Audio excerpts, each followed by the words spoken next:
My name is Shepard, and this is my favorite podcast.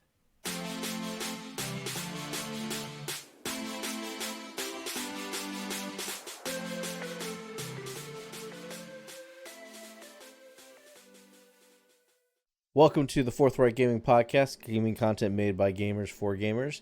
I'm your host, Ian. You can find us at forthrightgaming.com or listen to our podcast anywhere podcasts are found, like on Apple or Podbean, Google, Alexa. We're just about on everything. I'm your host, Ian, and today with me, as always, is David. And today we are going to be talking about some more Mass Effect stuff, but we're going to be specifically talking about the Mass Effect Indoctrination Theory.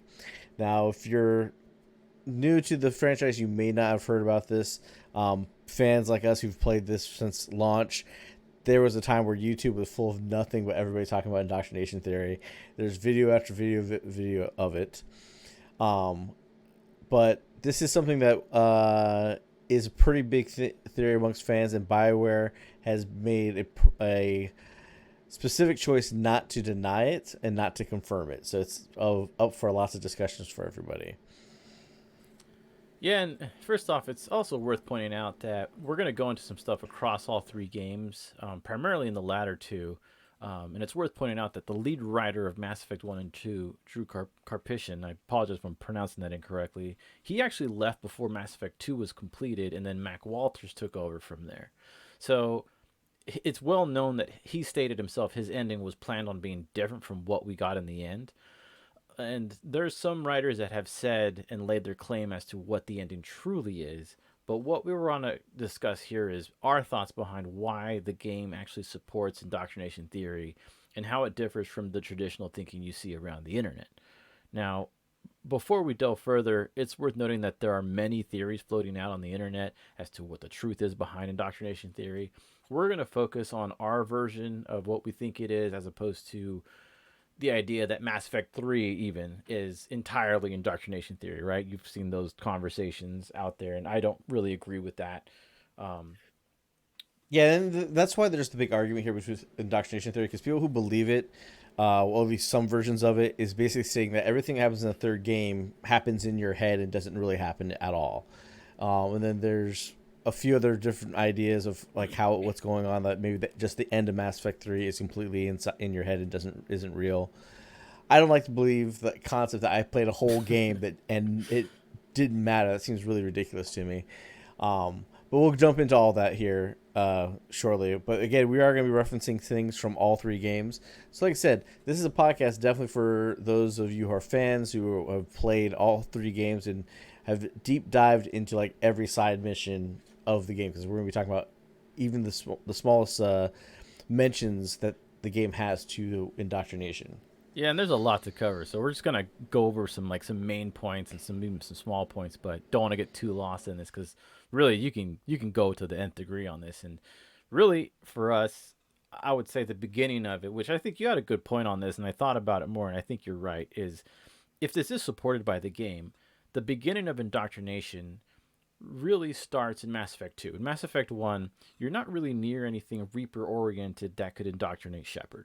But in Mass Effect 2, you have to have the DLC, The Arrival. Unfortunately, you have to play the DLC to have played it on the older iterations or Legendary Edition, which automatically comes with it, where, you know, as you recall, Shepard gets near this broadcast of this Reaper artifact, which leads to Dr. Kenson succumbing to indoctrination. I know you mentioned you recently played Legendary Edition and gone through some of this, and you had some thoughts on the beginning of indoctrination. For example, the explosion that knocks you out, and Shepard exclaiming his concern about the scientists simply having the Reaper artifact near them. Yeah, because as you play through the games, what basically indoctrination is that the Reapers, who are the main villain, they have this ability that when you're in proximity to them or on them or whatnot, or inside them, because since they're big giant spaceships, they convince you through mental manipulation to join their side. And you don't get a lot of information about indoctrination until later on in the game. You just get little hints of it through things. Obviously, Saren was indoctrinated in the first game and whatnot. But the second game, where the theory starts about Shepard himself, or him or herself actually being indoctrinated, doesn't really start till, like you said, the Arrival and the Artifact Row wave fight. because at that point we know that, hey, when anybody's inside a Reaper or near a Reaper, the indoctrination theory can start taking effect. They'll and basically turns them into becoming allies of the Reapers and helping them destroy the galaxy, right? So with the rival, basically, our idea is that this is the only spot where it could happen, because throughout the entire game, even though Shepard in the second game is on a Reaper derelict ship for a little bit, that ship is basically almost in stasis mode and is taking a lot longer to indoctrinate people from the video files you find there. So you can't really say Shepard was on there long enough for anything to take effect for him, because it's literally like maybe 15, 20 minutes that you're there and then you're gone. But with the rival, when you show up to this facility and they show you, oh yeah, here's this Reaper artifact that we found that tells us the Reaper is going to be here in 2 days, you find out it's just sitting out in the open, like in a courtyard, like a piece of art. And Shepard's like, oh, freaks out about that. But what happens is, in that fight, you have to fight off the indoctrinated soldiers that start coming after you. And what they end up doing is either you die in that fight and you wake up 2 days later, basically with like an hour or 2 hours left before the Reapers show up in the med bay, or you fight all the way through it and you survive all the waves. And each wave, the artifact keeps emanating a pulse, and on the 5th wave, that pulse knocks you out. So whether you get shot and die and kind of like get knocked out by the fight and you wake up there, or you're knocked out by the artifact, you're taking on a ton of Reaper energy that nobody knows anything about all at once, and then you're knocked out for 2 days. So technically 2 days your guard's down, and it could basically indoctrinate you then. Or at least start trying to. And that makes sense to me, because I know one line of thought is, oh, well, the beginning of 2, that's when you're indoctrinated, and that's why you theoretically die and come back. But this doesn't make sense, especially if you take 3 into account. But even if you take it as is, I mean, like, by that point, you're not really shown how he's indoctrinated, if that is the beginning of his indoctrination. Like, because you're just basically, well, he died and then he was indoctrinated, or like, how does this work? It's incomplete from a narrative perspective. But if you look at it with the arrival, it does make sense. And you could also take into account that you've kind of been near a Reaper because you've had battles with Reapers, but why didn't anyone else in your ship, for example, get indoctrinated? So I would actually say that this artifact makes sense as being the start of it. Because it's like you said, there's an explosion, he's out. Who's to say the explosion doesn't emit a strong last broadcast that can indoctrinate you even slightly, right? Just to kind of like, plant the seed that can grow within your mind. Kind of also on that same note, you mentioned something about a mission where guys are talking about how they have a wife and she has the same name. Yeah. So what that goes to what I was mentioning about in Mass Effect 2, and like before I get into that, let me just explain like how our theory of indoctrination theory is different than everyone else's. As I said, everyone else's theory is that you're indoctrinated, and either the end of Mass Effect 3 or all of Mass Effect 3 is basically in your head, and the Reapers won, and they just make you think you're going to defeat them in your head. Some silly bullshit like that. Our theory, or at least my theory, is that the Reapers are trying to indoctrinate Shepard, and they can't, for a few reasons. And I use this term kind of lightly, but it kind of makes sense from the other stuff I'll cite, is that I believe Shepard is an evolutionary step up amongst all the other humans and beings in the universe, just slightly enough that he's able to actually resist indoctrination completely, so it has no effect on him, and hence the reason it fails, and then he saves the universe at the end of the game. So what I was talking about, as far as in all 3 games, they mentioned stuff about indoctrination, right? You first learn about it with Saren, then you get some more because Saren gets indoctrinated, and he tells you that he lets Sovereign put more electronics in him, which is like, dude, you're just making it worse. What are you doing? And you learn that, okay, the Reapers have some type of control over people, and they basically switch sides. And 2, you get a little bit more information on it, mainly from one of the main story missions, which is the Derelict Reaper, where there's a Reaper that was shot by some huge mass accelerated weapon that can scar a planet, and it's floating in orbit, kind of dead, but it's not fully dead because it has its Mass Effect shields up, so it doesn't get destroyed by the storm on the planet or get pulled down. But it's not alive enough to repair itself, move, or do anything. Cerberus finds this, finds Reaper, and you have to go there to get the IFF for the Omega 4 relay. When you go there, you'll find video logs, and there's two guys talking about their wives, and then one guy says, "Hey, wait, that's my wife. What are you doing?" Or that was my dream I had. They start having the same dreams, and what that is that this is a dead Reaper that is barely alive, that's trying to indoctrinate folks, but it's taking longer to do it, and it's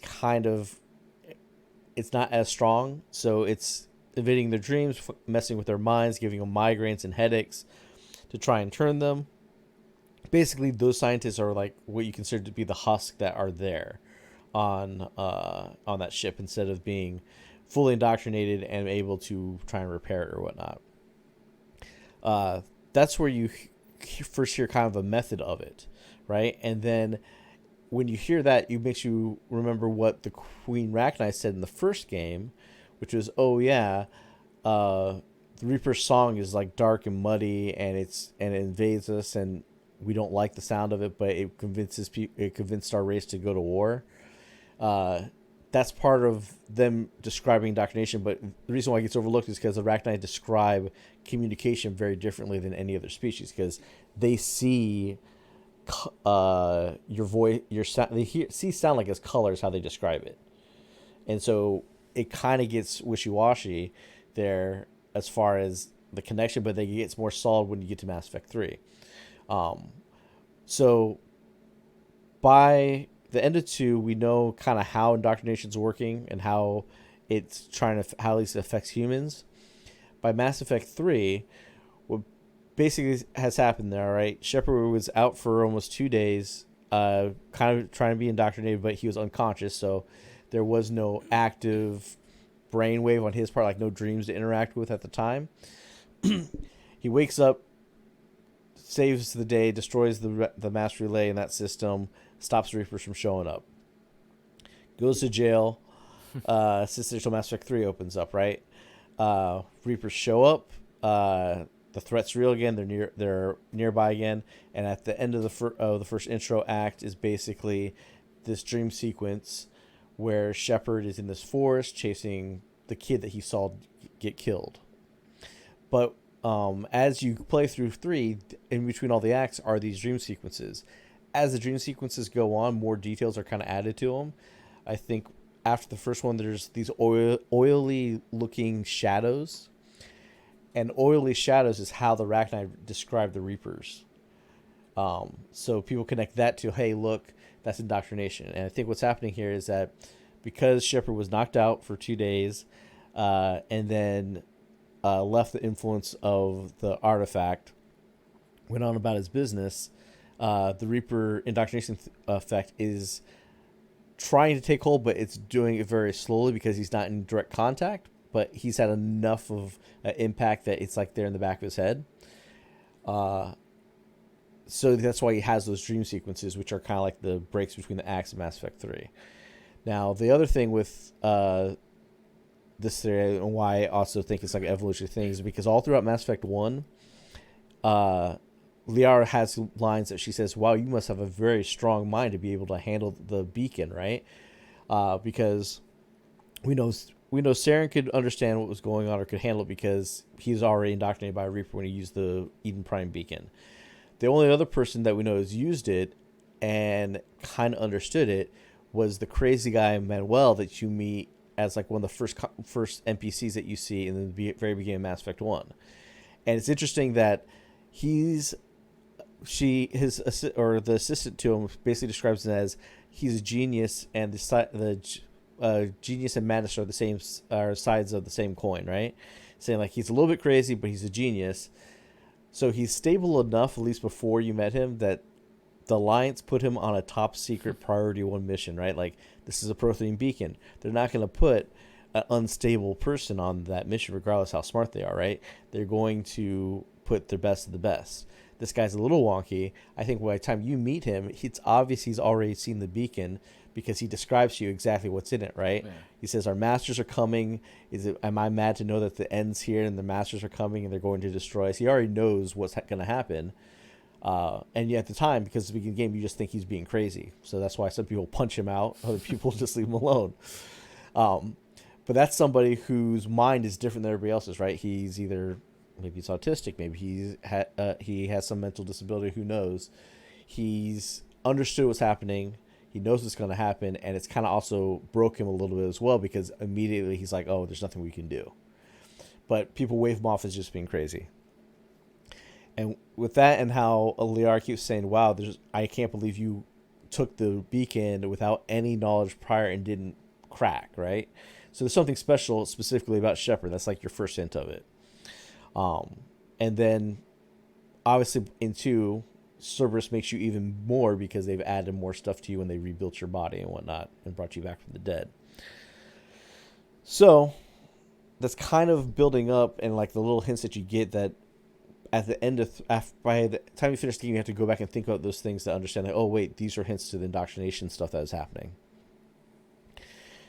Now, when it comes to Mass Effect 3, one of the reasons why I think the widely public viewed indoctrination theory is bullshit is because there's actually a line of dialogue in the main storyline that proves that it's bullshit, which I think everybody seems to forget about for some reason when it comes to them explaining the theory, right? Because they say that, hey, it's either you're indoctrinated all throughout Mass Effect 3 or towards the end or whatnot. If you believe it's just the end, then this line of dialogue doesn't match for that, because people would say he gets indoctrinated after the fact. But to say the whole game is BS doesn't work, because there's literally a line on Thessia where you find the Prothean AI in Mass Effect 3 to try and find out what the catalyst is, right? And you're having a conversation, and you're talking with the AI. It's telling you about the history, about what happened on Thessia and what happened elsewhere and whatnot. And then it stops what's going on and says, hey, I sense somebody who's indoctrinated is nearby. I'm not going to security mode. And Kai Lang shows up right there. She's like, oh, Kai Lang's indoctrinated, so I guess Shepard can't be if the AI was talking to him and can detect indoctrinated people, and flat out did not detect Shepard at all. So he's not indoctrinated at that point. By any means. That one scene proves right there for me, like, hey, your indoctrination theory is bad, because story-wise, they're saying it can be detected by the Prothean AI, and it didn't detect it in Shepard. It immediately detected it in Kai Lang, who was like 50 feet away from it, and Shepard standing right next to it. So that to me makes sense. Yeah, and kind of going back to the dreams and the oily shadows and stuff. Well, like one thing, when you were mentioning the Rachni, I always remember how the Rachni Queen says the children don't sing. Like, they basically sing. That's kind of how they communicate. But once they're indoctrinated, they don't sing anymore. That's obviously a clear case of them being indoctrinated, because they lose their own voice. Now, when he has the dreams, I've always wondered what the hell was the point of these dreams, right?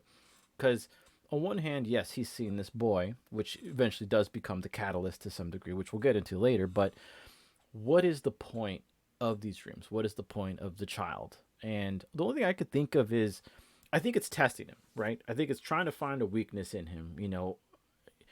We already know with previously indoctrinated characters that there's a reasoning behind that, which we'll also get into in a moment here. But as far as Shepard's, concerned, I don't think he has those same weaknesses. So when it's prodding for a weakness, I think it's like it understands that he has this sort of selflessness about him. He wants to save the human species. And you mentioned children aren't viewed as being dangerous. And equally so, I think Shepard views a child as something that's helpless and something he would want to save. So you can kind of lead him on this carrot of save the child, right? From these dark shadows, and maybe that'll work. But ultimately, it's his instinct that drives him to save. But that's not that. It didn't mean that he was going to fall into the trap so easily. It's just it doesn't understand. Like I remember the Catalyst mentions even, is a flame evil or something along those lines because it's simply doing what it does. And Yeah. it's trying to lead him along the way. It's doing what it does, but it doesn't understand that he doesn't operate like a flame. That's the only thing I could really think of when it came to those dreams in terms of why he had them, why was he seeing them, what was it trying to achieve and change about him. Yeah, and I think with those dreams, like, because you don't see anything like that in any other games. The dream sequences only happened in 3. And it's very much tied to him seeing the impactful death of that child about to escape on the shuttle and it gets blown up, right? Um, and they definitely drive it home like, hey, you should feel grief for the fact that that kid died. You should feel sad about it because they're having these sequences where he keeps seeing this kid. At first, I thought it was mainly just the grief stuff, but when people start pointing out, well, the oily shadows, and that's how the Rachni described, like, well, that is there. And I started thinking, like, okay, you can't throw out indoctrination theory completely, all right? Because with the artifact rose sequence, something definitely could have happened to Shepard at that point, right? It makes sense. Now, these dream sequences, for cinematic reasons, you definitely have them as act breakers, right? But it's definitely, like I said, they change as they get further in the game. The first one is just that kid running away from you in the woods, and then it's him running away in the same woods, but now there's oily shadows or there's whispers that you can't make out in the background. All this is happening, as you said, to lead him to a certain concept, a certain path, and it's the concept that Saren brings up in the very first game, because the whole reason why he's saying helping the Reapers is that, hey, if I show that I'm useful, they won't sacrifice me, they'll keep me around. Everybody who's indoctrinated is always using the concept of self-preservation, right? Or they'll mask their self-preservation with, I'll save my species if I can show that we're useful and we're helpful. They'll leave my species alone and we'll be able to survive this. Everything's about, I need to survive, I need to survive. And even Shepard's fight is, in order for us to survive, we need to fight. But that stance is, he's the only one that has it until the third game, because everyone else either doesn't believe the Reapers exist, or the ones that do think the best route for survival is to help them and not to fight them, because they're a unfightable force with the size and the number that they are, right? But if you play through the game, and like, I believe you agree that I believe the right ending is the red ending, the destroy ending, because that's what Shepard throughout the entire game is. I gotta destroy the Reapers. We gotta stop them. Destroy them. Destroy them. Destroy them. There's no reasoning with this. I think before we get into this, we should kind of go into all the endings and why I actually agree that indoctrination theory makes sense here even more. So it's for people who remember the endings or don't. There's basically 3 real endings, right? You have the control, you have destroy, and you have synthesis. And control, the blue ending, you meet the elusive man, where when you had met the elusive man, he clearly believes he can control the Reapers. Clearly that option didn't work out in terms of a decision. So, in my opinion, controlling the Reapers, that's out. Then you have synthesis. Yeah, I see that as the same thing. Synthesis is where the Reapers constantly talk about how they are just AI that was designed to solve a problem, and their solution is this cleansing cycle, right? And they constantly want to say they're above everybody else. They've ascended beyond comprehension, right? And even their creators, the Leviathans, look at it as we've ascended beyond your species' creation, because we are looked upon as gods and we can influence you through indoctrination at will. The one thing I think the blue and the synthesis ending definitely tell is that the Reapers are not different than us. They are almost exactly like us, because those are endings where they have hidden their self-preservation instinct behind logic of, oh, you can control us, and hey, we're not destroyed, but we're being controlled by you. You become one of us. Or the synthesis, where you now blend yourself completely with the Reapers and with all AI and organic life is all one, and one happy family, right? That again is the Reapers don't destroy us, let us still exist. Which to me is like, oh, look, this is them bitching out and trying to convince me to save them, basically so they can fight another day, in my opinion. That's why I've always gone with, like, no, the red decision, fuck you, we're destroying you. You've had your time, you fucked up, now it's over.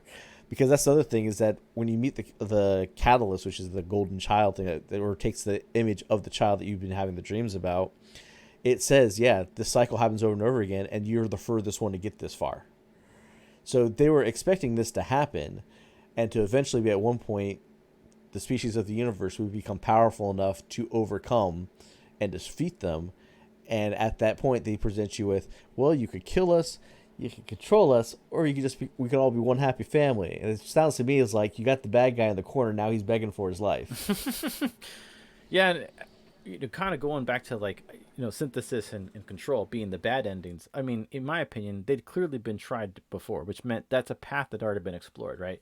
Saren, like you said, he's like, go ahead, Sovereign, add more shit to me, make me more like you.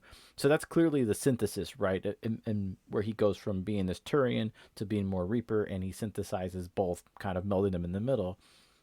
Control being elusive man. I'm gonna try and control this. That didn't work, obviously, and that just leaves us with destroy.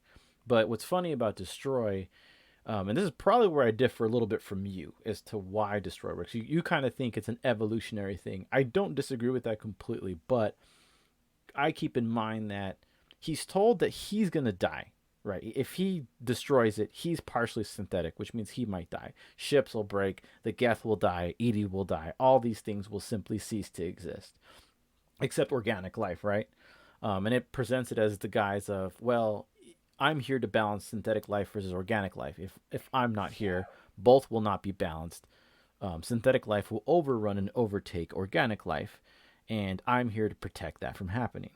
And when I think about when it comes to storytelling and narratives, I think humans have leaned towards goodness, right? Control is not a good thing, right? Synthesis isn't necessarily a good thing of like, I'm going to take this and be part of it with myself. At some point, goodness has to come from within. And it's kind of like a samurai sort of thing. You have to have control. And this is where I kind of differ. I wouldn't say he has an evolutionary difference, but rather he made the leap that was different. If the dreams were meant to control him, and this is personal opinion, I don't think most humans make a decision. I think you can kind of influence them, and then they'll make the decision you want them to, based essentially on the training you put them through, right? So like if you're hungry, for example, we'll do a short version, you're hungry, you might steal for some food, whereas normally you wouldn't probably do that, or at least most people wouldn't, right, out of the goodness that is within us. So if you take Shepherd, you can manipulate him. Their expectation, the Reapers, is that he'll follow that path that Saren and Elusive Man is, and they'll just kind of kick their heels up and think, we're cool, we still got this, right? Because, like you said earlier when we talked offline, Leviathan kind of views itself as godlike. They created what eventually became the Reapers, and because they don't have the limitations that we have, humans, they don't really view it the same way. And you could even compare that at a lesser degree with the Asari. They live for 1,000 years. So to them, it's okay to waste 50 years just being an archaeologist on a planet because you still got 950 more years to go do something. And Leviathan can use mind control to control you and influence you. And I think Shepard was the first person to understand choice. And that's why, in terms of even with the game dynamics, it makes sense because you are the only one really making choices. Everybody else is just kind of doing stuff. And I get it that it's like from your perspective, right? But for the most part, all the characters always make the same decisions. The only way their outcomes change is if you change the decisions. And that's kind of why I thought this approach of indoctrination theory makes sense. It's like you're kind of going on this path, you have control, but then something stronger or greater than you tries to influence it. And the only way for you to beat it is to overcome it by exercising your choice. Because it's basically telling you have two choices, dude. Don't die with this. Don't die with this, or die.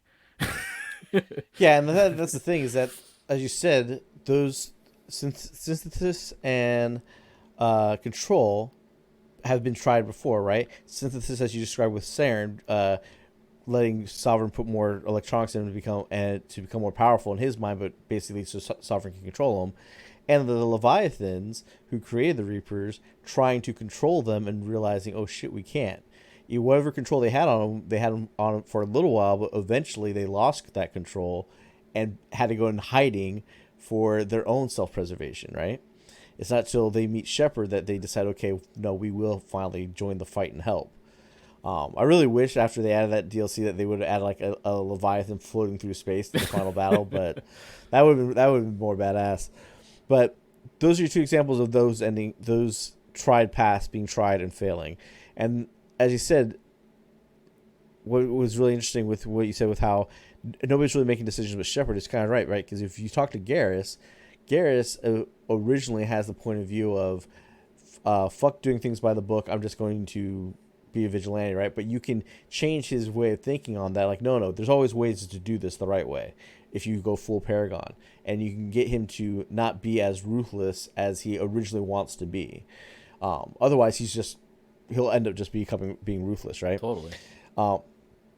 The same thing with like how Rex is kind of given up hope, but oh no, we're just mercenaries, this and that, and I can't change anything, to where he goes back home and becomes the leader of his planet, right, and of his species. That's all because of the influences that Shepard had, and people seeing how he's choosing to do things the hard way because it's the right way to do it in your character's view. And I think with that is that with those dreams, it's clearly the Reapers are trying to guide Shepard to a decision, because one of the first sequences he sees is when you find the kid and you catch him, you watch the kid start burning on fire and Shepard's shocked by it. But the key point for me in those dreams is the very last one, where he's running up to the kid, where before we saw the kid was on fire and he was shocked, which was originally the Reaper saying, hey, it's hopeless, you can't do anything, don't even try, to where it then switched to both Shepard and the kid burning to death, and Shepard being fine with that. Like, he wasn't screaming in pain, he was just, yeah, I'm going to die doing this. And that's where the pivotal point comes, where Shepard decides self-preservation isn't an option. He makes that selfless decision that I'm going to go through with this even if it kills me, because that's what needs to be done. He makes the conscious decision to be selfless, which you can say like a lot of games will have heroes do that, but you got to understand it's like this on such a grand scale, because how this goes across 3 different games and the storyline that's being unfolded before you. This is like him sitting there saying, I'm going to stop breathing and just die because that's what I need to do to save the world, and does it. None of us here can sit here and just hold our breath till we passed out and died. Our bodies wouldn't let us. He got to a point where he literally is like, yeah, that's what I'm going to do, and follows through with it. At least I feel like you follow through with it as long as you go with the red ending, because they leave a hint like, well, you might die because you have synthetic parts inside you, but we don't really know. I feel like, no, that's the right way to go, because, as you said, the other 2 paths were tried. They tried indoctrination. It failed because Shepard chose to be selfless and chose that if I die, I'm going to die. You choose destroy, you blow everything up. You're going to lose the Geth, you're going to lose Edie. I feel like those things can be rebuilt and remade later on anyway.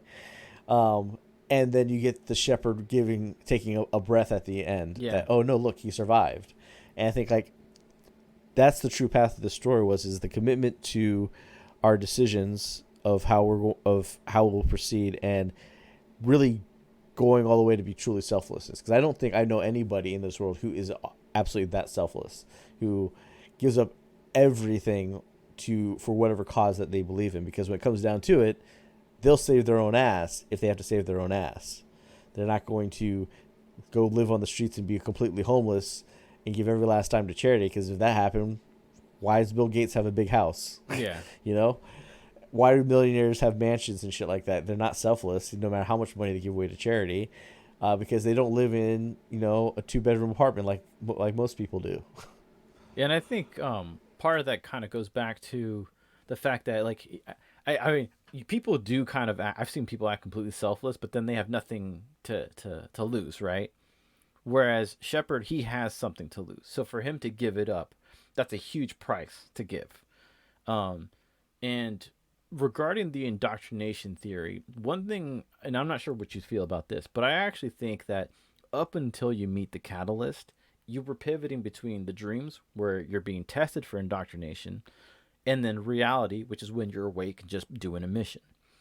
I actually do think when you meet the catalyst and you're talking to the catalyst, I actually think that's the first time. Just me saying this. I actually don't think the catalyst is even there. I think it's all in your head, and I think the only reason why the only reason I even believe this is I don't know if you recall this, but remember when you're talking to the catalyst and the catalyst speaks, you are hearing, granted, the male shepherd voice speaking in unison with the catalyst.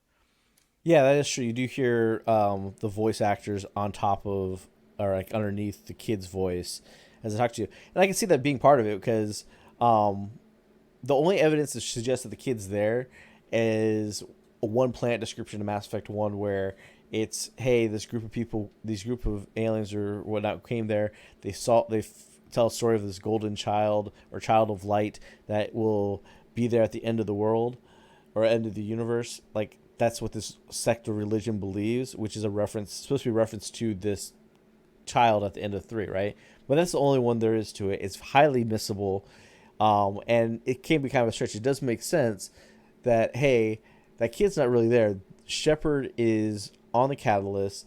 He has to make a choice of what to do, and this this is what's happening in his head. Is it influenced from the Reapers? Yes, because the catalyst, which is the Citadel, technically is a Reaper of Reaper design, right? So you could say, hey, that's how it's communicating this to him, and what you're seeing is how he's visualizing it, right? Because we don't visualize conversations just in our head to nobody, right? Because we feel like we're crazy. So he's visualizing he's Yeah. talking to this. And as I said, I feel like it took the image of the child because that's what every species would feel like they need to protect and not destroy. And that's why I feel like, oh, see, the Reapers are just like everyone else. They have a sense of self-preservation. They know the end is coming. So they're pulling out all the stops to try and prevent it from happening and getting you to join their side, which is either the control or the synthesis ending.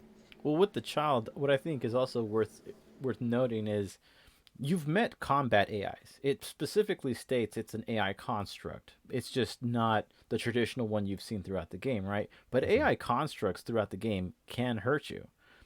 Here it is, and you're like on the precipice of making a big decision. Why wouldn't it choose to stop you? I mean, granted, you do have the weird ending where you shoot it and it goes, so be it, and then that's probably the only time it does anything. But I think it's interesting that, and I don't even think that was part of the original endings, mind you, but I do No, think, the so be thing was something they added. yeah. So it's more of like a comedic touch, I would say, as an ending, not a tangible story ending. Like, but if it, think about it this way: Sovereign tried to fight to keep itself alive. Every other Reaper has tried to fight to keep itself alive. Every artifact, you could even say to some degree, it uses indoctrination as a way to keep itself alive. So why wouldn't the catalyst stop it? And I really think it's because the catalyst was in his head. Well, I can tell you one reason why though. It would be is that uh, as a catalyst or as a Reaper, it knows, hey, we can't fight Shepard. We've been fighting him the whole time. He beats shit up, right? So what's the best way to stop your enemy if you know you cannot physically do it, right? You have to convince them to make a choice that would not hurt you. Yeah. As my phone goes off, so I'll have to edit that out because somebody's at my door, probably with pizza. All right, but like basically, in order to stop your enemy from hurting you, and you know you can't physically overtake them and physically stop them, you need to convince them not to do it. And one, begging for your life, that doesn't usually work, right? Threatening them doesn't usually work, but giving somebody three choices, saying, "Hey, you can take all my power and have it for yourself," or hey, we can live in harmony and there won't be any more disease or overpopulation or anything else, and we'll all be all one good, big, happy family. Or yeah, you could kill me, Yeah. but you don't need to kill me. We could live happily ever after, or you can have all the power you want, right? And that's why it's like, obviously, it's like I could see why people pick the other endings, but no, destroy them. That's what you're trying to do because this is trying to convince me not to do that. I'd be more swayed to do the other choices if there wasn't a whole spiel about them. It was like, I'd be like, okay, I can see us all living happily ever after together, right? But it's like, I'm talking to the Reapers, I'm talking to my enemy, and it's telling me what I have to choose. I'm like, You're clearly trying to not for me not to choose that one. I'm gonna choose that one. I think I just chose it because I don't like being told what to do. Exactly. It's like I'm Taurus too. I was it's like, fuck it's that. in this authority figure this whole time telling you you're a lesser being, blah blah blah, right? Every time the Reapers show up, and then you're just like, yeah, fuck that. I'm just gonna shoot it, and then if you do things right, you have the red ending, and you wake up. You kind of have to have breath at the moment at the end, which I think is interesting. That's kind of all they give you. It's a part of me even wonders if they kind of ripped that from Vanilla Sky, because that's kind A of how. possibility, but when I played, I've thought more of Halo Reach, a sequence in that where George dies, because right after he dies is when the Covenant fleet finally all shows up to Reach, and what the commander says is, "Hey, he died thinking he just saved the planet. We should all be so lucky." So when you think, oh, Shepard died, and then has a breath, it's like, oh, I made the choice that I'm fine with dying because I'm gonna be dead, saving the universe, and then it's like, oh, cool. There's a chance I might have survived. I'm happy to live the rest of my lives in a wheelchair if I have to. I've done my work. Discharge me, retire me. Someone else's turn to save the universe. I think after you do a feat like that, it's like, I don't need to work anymore, people. So you're saying Shepard's basically Frodo. He destroyed the ring. Peace out. If I my Shepherd, yes, I'd be like, all right, I don't need any more promotions. You just need to give me enough stuff to have a house wherever I want. Leave me the fuck alone. You calling somebody else to save the universe? I did my duty. Yeah, and it's when I look at the whole Mass Effect series as an actual set series from 1 to 3. That's it. This is the story of Shepard. I do think indoctrination theory makes sense with the version we've discussed, right? Because, like you said, you've heard it as the third one being completely fictitious, right? I've read some that say the moment he dies, that's the beginning of indoctrination. Everything in 2 and 3 is different, and that's why you have to redesign your character and this and that. And none of that makes sense. What you said, I thought, cause that was only probably the puzzle I was missing was Arrival, when they have that artifact, Reaper artifact. It explodes. He's out for a moment. There's a time where he can begin to be indoctrinated, and then he starts having these dreams which don't exist. And then the Rachni is saying the story of the shadows, seeing those in dreams, and then the child being the catalyst and having dreams carry over to reality. Why would it? There had to have been some wiring between them, even if it was, not an actual physical wire, some wireless transmission that went from him and the Reapers. To me, it just makes sense that the story of Mass Effect is about being good, is about being selfless, kind of like, samurai, right? Death before Yeah. dishonor. That's kind of why I think this whole topic is worthwhile for Mass Effect fans, because it makes sense, and even to some degree, it also makes the story better, at least in my opinion. Yeah, and I think the biggest thing is, like we said at the beginning, BioWare never said no, you're wrong, or no, that's not, or yes, this is right. And I think that's one reason why is I don't think anybody's ever come up with this concept of the indoctrination theory. It's always been, hey, this is all fictitious or whatnot, as we said. I think this idea is more along the lines of what they were planning on doing, and why, and it's also the reason why nobody's come up with it. So that's why they've never said, hey, this is absolutely 100% correct, or hey, this is absolutely 100% wrong. They're like, oh, cool, they picked up on indoctrination. They didn't quash anybody's theories on it, because it's fun to see where the community goes with it. And I think this makes the most sense for why there's dream sequences in the third game when they're never in anything else, what they mean, outside more as just a cinematic element. Because when you look at the third game, the second and third game are definitely more cinematic. The third one is probably more so than anything else.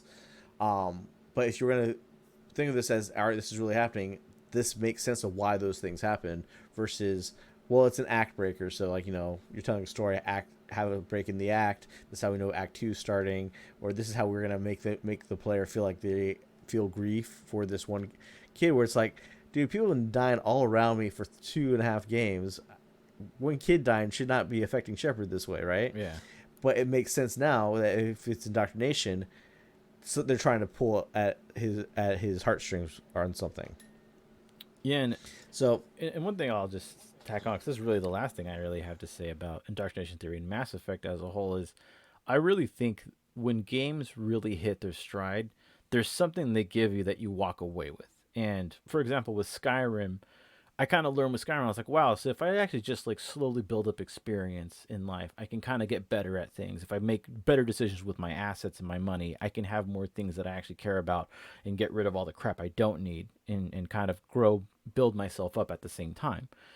With Mass Effect, choice is always a pinnacle aspect of the entire series. You have a choice to do this, you have a choice to do that, and you go good and you go bad. And those are kind of, that will influence how others perceive you. But then when you get to the end, generally speaking, it's really about you exercising your choice. And it's a good, like almost like an Aristotle, Plato type of story of how you have a choice, despite the fact that you seem like you don't have a choice. So it's best for you to exercise it, because that's how you're going to live the best life. Live the life that you want to live, not the life that the Reapers tell you want to live, not what the Spectres, because remember, you're the first human Spectre. Nobody thinks you can cut it. You know what I mean? Everyone's like looking at Sarah and like the prodigal son, and you walk in like this new young blood. You have like probably not the shortest lifespan, because obviously Morden has a much shorter lifespan than us. Um, you know, there's a lot there that I think you can walk away with if you look at the game in this method. And I think it's, for me, the best way to look at it. Totally agree. I think that this is one of the reasons why Mass Effect got a Legendary Edition. This Mass Effect is a remarkable story, very in depth. It hits everything. As you said, people walk away with something, and this was a big thing that they always pushed out. In retrospect, now people look back at this game and say, "Hey, there's not much choices. It's just blue or red, Paragon or Renegade." But if you take a deeper think about it and what you're supposed to take away from it, it's about your choices and the choices we make in life and how that shapes who we are and affects the people around us, much as it does in that game. That's why this is such a great franchise. This is why I love this game so much, and why I'll play it over and over and over again, all the time. And why this game, much like how Halo Combat Evolved is sitting in a museum, I can see this one sitting in a museum one day as, hey, this was a very big pinnacle piece of art that was created for this medium. Almost like one day this will be like a Picasso in a museum showing, hey, this art, this is the medium of video games. Here's one of the most artful pieces of it, and here's something that you'll take away from it when everybody plays it. So those are our thoughts. Feel free, tell us what you think. Are we right? Are we wrong? Do you believe Mass Effect 3 is complete BS? Do you believe Mass Effect 2 and 3 are complete BS? It never happened. It was all in Shepard's head. Or do you think there was no indoctrination and everything just plays out exactly as it was? You can find us on forthrightgaming.com. We'll have comments with the podcast there. You feel free to let us know what's going on there, as well as in Podbean, Apple Podcasts, and all that. Hit us up. Let us know what you think, and we're happy to talk even more about other games. If you want us to talk more about Skyrim and how that has an impact on people, let us know. We'll maybe continue a podcast series kind of on the deeper meanings of some of the biggest games. So thank you for listening, and we will catch you next time. Cheers, everybody.